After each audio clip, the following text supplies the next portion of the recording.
correspondence, Chris? Yes. Yes. Whoa. Well, I got an email about an overage on the meal pay account. It was an Amity Middle School student who somehow was still paying into their Beecher account, or the Beecher account funds hadn't rolled over, but I redirected their email to the appropriate person, and as far as I know, it all worked out in the end. Great. Okay, public comment. Marcia, please. No. Okay. Consent agenda. Does anybody have anything? Lisa? I have the correction of the minutes. Okay. The minutes. Okay. All right. Any other extractions? Okay. Move approval of the consent agenda as presented minus the minutes. Second. Okay. All those in favor? Okay. All right. Great. And then the minutes. Did you want to go? The minutes for our last full meeting. Under the budget presentation item, it was noted that page 19 reflected an incorrect figure for the actual superintendent and business manager salaries. It's actually an incorrect figure for the budget 2015-16 salaries. That was the correction that needed to be made. Okay. Now is that motion? Okay. Move as amended. Move approval as amended. Second. All those in favor? Okay. Thank you, Lisa. Okay, so we are down to the PTO update. I don't see it. Okay. We're already up to you, Dr. Stella. Oh, boy, that's fast. We're good. Well, I thank you, board members, for helping us keep a focus on children and starting our meetings with that broadcast. We're so proud of our children. In fact, that's a broadcast done every week, created by children for children, from pre-K to 6. So imagine our kindergarten children watching and hearing the word of the week and trying it out. And and what they do is that our sixth graders are such wonderful role models. Their presentation style and the way they sit, the way they talk, the way they research their work and pick their topics has a wide influence on the children throughout the school. So we're very proud of our children and also the moderators in that. We're taking steps to move ahead with a new 3-year tech plan. We're on the cutting edge of technology. Technology at the school is used as a tool. It's not used as an end in itself, and it's meant to give children choices in their educational pathway as they move along, and also provide means of doing some creative, innovative work, as well as accelerating learning. So we want to plan for the future, and we're going to launch that by having a parent academy, and that's going to be on the, I believe, the 28th. January 28th? Do I have that? Yeah, from 6:30 to 8:30, and the template of topics to get input on are one, mobile technology, the potential impact on student learning both in and outside of school, and we want to get input on that from our parents. Online communities, social networks, and your child, that's the second one. The third is the digital media, sharing school news and student work. That'll be an important topic of conversation. Digital communication, connecting school and home. And what other technologies should we be considering? So we'll bring everyone together for that. The second step is we're going to bring our faculty together also and get their input on these types of questions. And our tech team is a wonderful team. They're putting together their thoughts too, working with staff members. So our next step will be to form a representative committee that will kind of draft a 3-year plan and just move it along, discussion. Okay. And I know Steve at least had Yes, absolutely. said you wanted to be on the tech committee. Sure. And any member of the board that wants to be on it. And I don't know if you're welcome. anybody, Carrie also, so when you get to the point of creating the committee. Absolutely. Okay. And they'll give us right.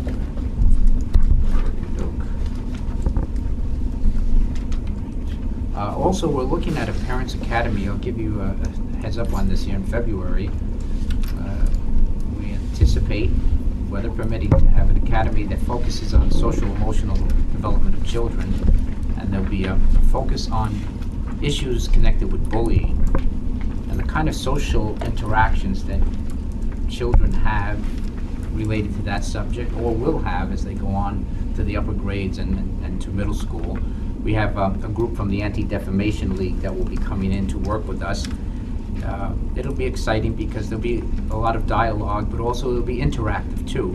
And the hope is that our parents will be able to walk away with some tools and strategies in helping their children to deal with these issues that are so prevalent, unfortunately, and and sometimes very silently. So that's something to look forward to. Was there a date for that? No date yet. No, okay. But that's I kind of a heads up. The other thing I'd like to mention is, it's not new news, but it's been an important anniversary for me this year. January 2nd began the beginning of my 11th year as superintendent, and I can tell you, looking backwards, wow, I feel no pain at all. In fact, a lot of pleasure and a lot of joy. And I can honestly say that I enjoy coming to work, and I enjoy coming to work every single day, and interacting with our children, with our parents, with our faculty, and with our community, our town. It's a wonderful town. The school is a microcosm, really, of what education should be across the country. There's dialogue that goes on. There's differences of opinion, but there's a healthy interchange that goes on. But I have every confidence that the teachers, the faculty, the staff, the administrators, working with the parents are well postured to take the school to even higher levels of quality education. I feel good about where we are and where we're heading, and I believe that the roots are so strong that the many unique features of Beecher Road School will continue and flourish and thrive, such as the multi-age program, the art studio, readers and writers workshop and workshop approach, the focus on the arts, the comprehensive physical education and wellness program, the literacy model. There's so many things that have such deep roots here. It's like a tree growing, branches just develop right and left with that. And I'm announcing it now in January to give the board ample time to really involve the community, the school community, the faculty, the staff, administrators, parents, and the community, town leaders, in a dialogue as far as how to prepare for the what kind of attributes do you want in a new leader coming into the school. So, and I will assist that in any way possible, shape, or form. I care a lot about our children. I care a lot about you here. So I'd be very, very happy that a good successor is picked here. And I'd like to mention too, I have a lot of confidence in this board, the school board, present and past. The school board is a group of really highly talented, gifted people who give so generously of their time and their talents. Each board member has unique talents that they have used very often in quiet ways that the public can't even see, in impacting positively as far as the direction of the school. And what I've learned over the years is that if the school board will support anything that makes sense for children, if there's a good rationale for something, and the town too. And it's a pleasure working in a town that values education so much. So, and as I told the faculty and staff, I'm not retiring tomorrow. We have six months and a lot of work to do. So we're rolling up our sleeves. We're looking at 2-year plans, for mathematics, and 3 years for social emotional development. And we're looking at all our planning, present and to come. And I'll look forward to each day and support the school system in absolutely any way that I possibly can. And we did try to refuse Dr. Stella's retirement. That apparently we can't do. So there's no way to replace Dr. Stella, but we will. We have a plan, and we know how to move forward to get the best candidates here. And, not replace you, but have somebody else take your job when you're gone. we'll turn this over to Mrs. Prisco for BRS update, and then we'll get into some of the other reports. Hi, everybody. So Tim is not here, but I could just give you a little update regarding the PTO socials. So we had our social on Friday evening for third grade students, and we had quite a nice crowd. And while we only have had a little so far, they created snow sticks. So we're not hoping to use them very often this year, and so we did. We had a nice crowd. Students have a craft, they have a little something to eat, and then some time to just have some free play. There's another social coming up this evening, this Friday evening for second graders. So we'll keep our eye on the weather for that. But they are just a nice, relaxing time for the children to get together, but also for parents to have some time either chatting with someone that they know or reaching out to some of the new parents that are here. So we do thank the volunteers who run that. I'd like to go off a little bit off the BRS news. So you did hear the students talk about Martin Luther King Day. And while there was a lot of literature and discussions and topics of conversation that happened throughout the school regarding Martin Luther King's words, I'll highlight two of them just as examples. Our fourth year MAG students in particular read Martin's big words, and if you happen to walk down the MAG hallway, they created, after discussion, their own big words. Something that they also talked about was words that they have heard and hear or maybe even said to others at school, which are, they don't convey the message that we really want. So they put them right out on the table. But to counter that, they talked about what it should sound like. What are the things we should be saying to keep that positive message going? So strong conversations, but good conversations and learning for the adults and the children. And the same message in first grade. So looking at differences and similarities, a brown egg and a white egg, looking at them how different they look until they opened them. And there is a great picture from one of our first grade teachers. So if you happen to know anybody in first grade, we can't put it all the way out there, but all the hands around the brown egg and the white egg, and when then they're open and we are all the same inside. So I'm going to leave my update with those two examples of the work that we're doing. Yes, it was a day off, but it does have meaning. And we want to make sure that even though we're not here, that the students know why we have the day off. So I'll turn it back over. Thank you. Unless there are any Oh, questions. sorry. That sounds great. That first grade things. Okay, next part of the agenda is the SBAC report. I'll ask Mrs. Prisco, Mrs. Sherman. Is there slides? Yes. Move this up here so it doesn't end up Can on we my lap. unplug the mic? Can you guys hear everything for the cameras? Good. Yeah, okay. Oh, is Carl still here? Can you unplug the mic when you go back over, Carl? Which one? Okay. All of them. No, really, because I think we're just getting feedback. We'll just have to all use our parent voices. And also the power. That's a very little voice.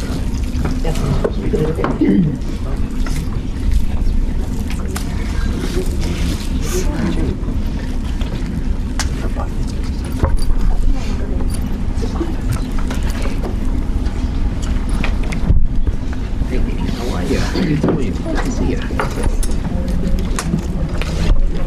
Oh, thank you. Oh, thank you for saying that. Thank you for saying that.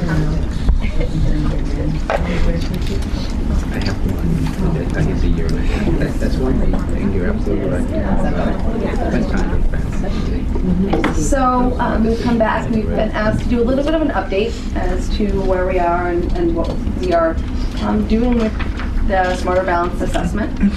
So we were here beginning of the year and did some data for you once we had received it.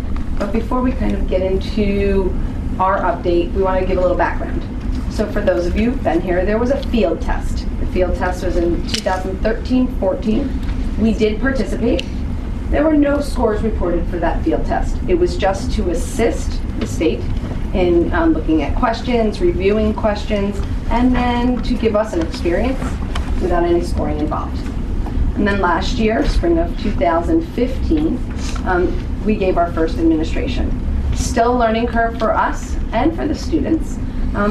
But knowing that going forward, students will experience more online assessments, filling out job applications, more online work, so to speak, we felt we did, fairly well with our learning curve. So those results were shared in September, as you can see. This will be our second year of full implementation, and we'll give you the dates and so forth. Participation rate. There's a reason that this is on here. We are expected to comply with the 95% participation rate. And forgive me, but I will read. Connecticut is held accountable for meeting that expectation. From what we've heard from the state, a lack of participation could result in the following: withholding of Title I funds, lowering of our status on the accountability plan, and a lowering of our rating as a school. We are very close with our participation rates, so that could be 2 or 3 students. We would never, ever force a child to take a test. We respect the wishes of our parents, but we do need to give you the facts as we're given them by the state. So what does participation mean? I'm sorry, just on the participation rate, do you have any sense of how that compares to the CMT participation rates? So in my time, we always made it for CMT. Meaning over 95%? Over 95%, yes. Always. So what does that actually mean? If you are a participant and you are counted, there are 2 portions to the assessment. One is the actual computer adaptive, where the questions are asked and they will adjust. The other is a performance task. Those, you must log in and complete both, and do both of those to be counted as a participant in math and in language arts. If you do only one portion, meaning you're absent for a month, I don't, as an example, you do only one, you count as a non-participant for our percentages. What you see in blue, the reason it's in blue, is a change. If you are an English language learner that is new to the U.S., if we start on May 2nd and you arrive on May 1st to Beecher Road School, you must now English language arts and math, take both portions. That information came to us, that is a change. Last year, if you arrived, you only had to take the math, and if you were here for less than 10 months, you did not have to take the English language arts portion. So that is a change. How can that possibly be something that people feel comfortable with for English language learners? I mean, it seems like a very harsh process to put somebody through. That is those are our directives from the state, that if you are here, you must take all portions. Do you know how many? I'm sorry. I was just going to ask, is there any accommodation for those students? So they can have the math read to them in English. No interpreting. For the English, they can't. They just have to sit there and do it. It's not a wise thing. So, but we want you to have that information because that information has come to us Today. yes. And today. there's science now? I'm sorry? There's science now? Well, science is CMT. Okay. And that's, So it's- sorry. okay. So they will Grade grade 5, they participate in that as well. But just so that you're aware. Go ahead. How many teacher students sort of fall into that category, typically, or last year, how many were exempted from? So for the, less than 10 months. I can't give you an exact, but less than 20. So, off the top of my head, I don't remember the exact number, but it's less than 20. That's very cool that we have such a rich population of kids coming in from other countries. And that doesn't mean to say they were only here for a week or so, but our population of students, yeah. So I will. So there's a little asterisk on this slide because we're going to get into a little bit more detail about what we mean when we say the words, the genre of testing. But one of the questions that I know that the board has asked is about the time prepping for the test. And we're going to talk a little bit more about that as we move forward. But it's just important to note that we're not teaching to the test. Our curriculum, as you know, is Common Core aligned. The SBAC assessment, as I'm sure you already know, is also Common Core aligned. So we're not doing additional test prep. However, I'm going to talk a little bit about what I mean when I say the genre of testing right now. So this is an online test, and with that comes a whole host of tools and buttons and things that the students have to navigate in order to even answer a question. So what we are doing is doing a sort of a genre of testing, and the goals within the genre of testing are really more about how to answer the questions, how to use the online tools, giving them exposure to the kinds of questions that are going to be asked of them, so that when they encounter that question on the SBAC test, they don't have to work to figure out how to use the highlighter tool when they're taking a literacy test, or how to make a fraction when they're using a math test, when they're answering a math question. But they already know how to do that, and they can just concentrate on answering the question. And there is not a designated time for SBAC prep. It's not a defined time or a defined requirement within a classroom teacher's daily schedule. This is just sort of an ongoing conversation that they're having within their classrooms. So this is what I mean. Here's a sample math question. So I'll jump in just before if you look at the actual question, that is a typical question, right? So these are kinds of math problems that students do all the time. But right, so what might be new for them? So here is the fraction maker that I just mentioned. So before students can, this question is not a fraction question, but before students can answer a question with a fraction, they have to know that you have to click on that, and then you have to click on the numerator and put in your number, and then you have to click on the denominator, and that's not the question that you can answer in the middle of the SBAC test. So this is the kind of work that teachers are sort of exposing the children to so that they can successfully answer these questions. The same with our 6th graders that might have to answer a question with the powers.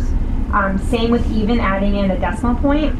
Also, even just manipulating the numbers, you don't actually have to click on these numbers. You can click in the box here and type the numbers from the keyboard into this box. So just even giving the students that information so that they're not typing and clicking and manipulating all of that the day of the SBAC assessment. what that might look like is in a math warm-up. So a math warm-up in a 5th grade classroom might be a 10-minute math review. It might be this problem today.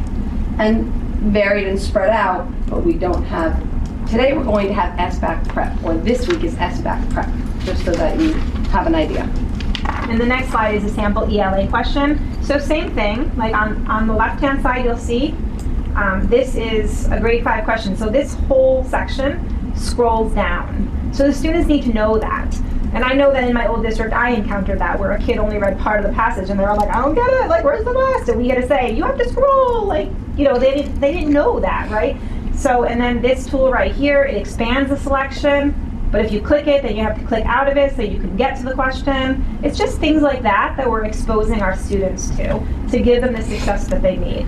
And then these questions, this question, they answer by clicking right within this paragraph. It's not a multiple choice question. And then this question, number 11, underneath it, you actually click in that blank space to type your answer. And then the 3 bars on the right, I'm having fun with my laser pointer today. The 3 bars right here on the right, if you click on that, it will give the students a tutorial about how to answer this type of question. It also gives them a notepad where they can take notes if they want to, and it gives them a mark for review so they can go back and review that question. So putting this up on the screen for our students to look at, showing them all of these things so they have some exposure and some understanding of how to just navigate the site is some of the work that's happening in the classrooms. So there was also a question asked of us, well, how much time? So in preparation for a workshop that Lisa will be attending as the district test coordinator with a member of our technology team, the state sent today a revision in testing times. So there has been a reduction by 30 minutes compared to last year's Smarter Balanced assessment. So reduction in time of 30 minutes for our students in grades 3 through 5. Ms. Briscoe, what does And that, 6, sorry. What does that mean? Because I thought it wasn't timed. No. So they give you an allotted amount of time that they expect the time to take. Is there allotted expected time? Expected, So not- that could take it could 5 take- hours or 10 hours or whatever the school would allow them. We stop students at Right. about an hour. If they need to come back to it, okay, but they can. So you don't hold them to this time. You give them more time than that. The SBAC is, yes, you can give I them, think but this is what the. This is the goal for the amount of time we should be spending Well, I'm doing wondering the though, test. how But I'm much saying, extra time would we give them to understand how much time it could potentially be taken? That would be on the case-by-case for Varies by students. student. I have to say that we did not have, if I'll just go from memory last year, large numbers of children who were taking an extra half an hour. You know, if somebody needed an extra 5 minutes, they were finishing up, but we did not have that as part of an issue for us last year. But we do say to children that if others are finishing, the buzzer doesn't go off, let's put it that way. So just a comparison from CMT to SBAC. You can take a look, I'm not going to read that, but total hours, 6 hours in grades 3 through 5, and 6.5 hours in grade 6 for the total expected time for testing. Are there any questions about that particular slide? I thought math. So, Okay, go ahead. so I had read a presentation from another Board of Ed that said that CMTs for math was longer than SBACs. That it was 3.5 hours versus 3 hours. Is that not? I mean, we've pulled our hours right from the state website from when we used to administer what the required times were. But I'm wondering if that's so including instruction. Might include in like 10 minutes each for instruct. So you get approximately 10 minutes For to give instructions. instructions. This is actual test time. 60. I don't know. Do you have like a off the top of your head feeling how many kids finish much quicker than the expected time? I don't have Yeah, that off the okay. top of my head. Okay. But it's something that we will look at, and I think it's something that we should look at. But Does the system capture when a kid is doing it? Does it record the amount of time spent? SBAC does not record time. CMTs, well, they were not computerized, but back in either. No, they did not. And just so you know, that the science CMT, again, reminder, it's only in grade 5. And that is 65 minutes plus 10 minutes for directions. We have our dates. We know for our window, this is our expected window, May 2nd to May 13th. We do only administer one test per day. I do know districts that give a morning and an afternoon session. That is not what we will do. And we are going to, again, use both iPads and desktop computers.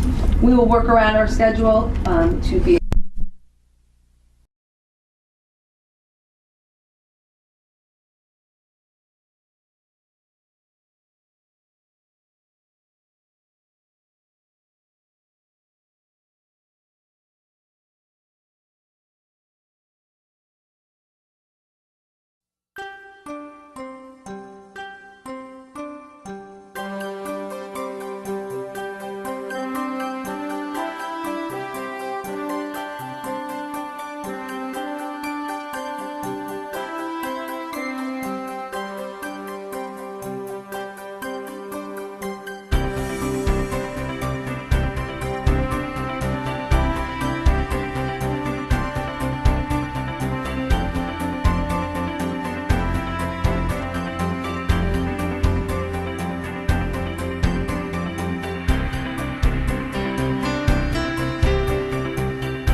5, 6, or 7 awards for CAVE each year. So I don't know if that's a good thing as far as the type of communication that we're giving out. We're able to look at the website and see how many hits are made on different types of digital communication. So just like any good organization, we always try and increase the number, so we can come back with figures on that to tell you where we were and where we are now with that. Was your question, what was the impetus for this presentation? Yeah. Was it because people felt there wasn't good communication, or? Yeah, I guess that's the first half of my question. And I guess what I was asking is, as part of this presentation, it would be great to be taking into account the broader opinion of people about the communication. Maybe We're a very limited set of recipients. And we read a lot of the stuff we get. The parent survey from last year, can we pull some of those communication things and, look at whether we got some comments on stuff that would be helpful? Because I think that's probably, okay. Yes. All right. All right. So if you wouldn't mind, thank you. The tri-state, or the school climate, or? No, the school parents. Remember we did the parent survey, which was the school climate at the end. There were some questions about communication. We can get just the results of those questions that relate to communication issues. Thank you. Okay. And then climate survey action plan. We're getting an update on that. So does anybody have any specifics about, we're always, like many of us are kind of a concrete group, so, the more concrete, information we have, it helps, I think. Does anybody have anything else? Okay, all right, great.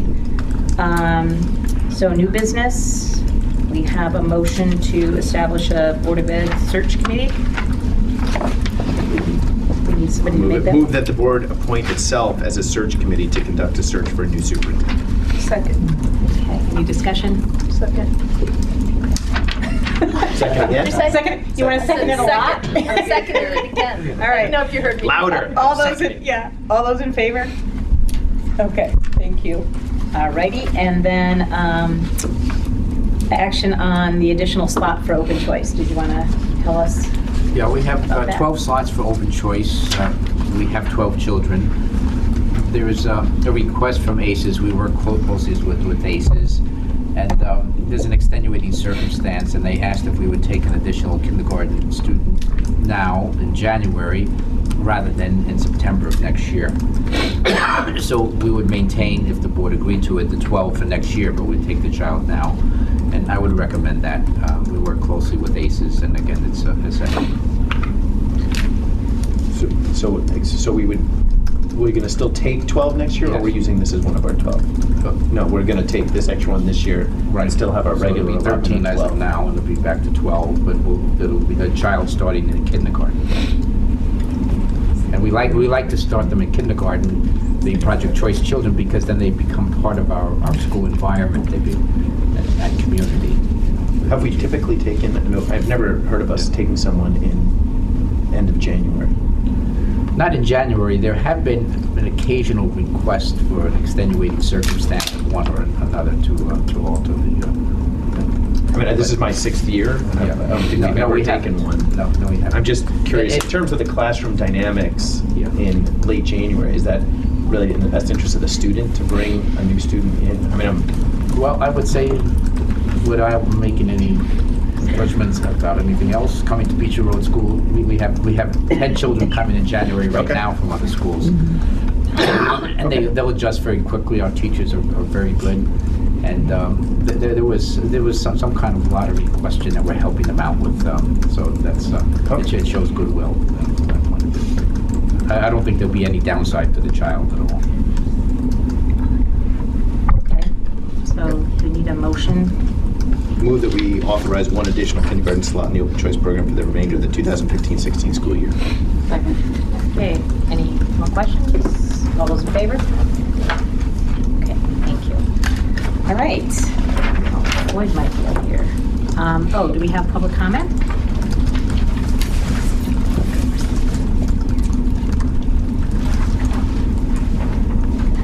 Piece of paper.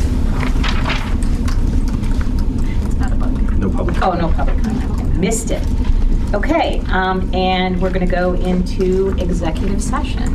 So, thank you.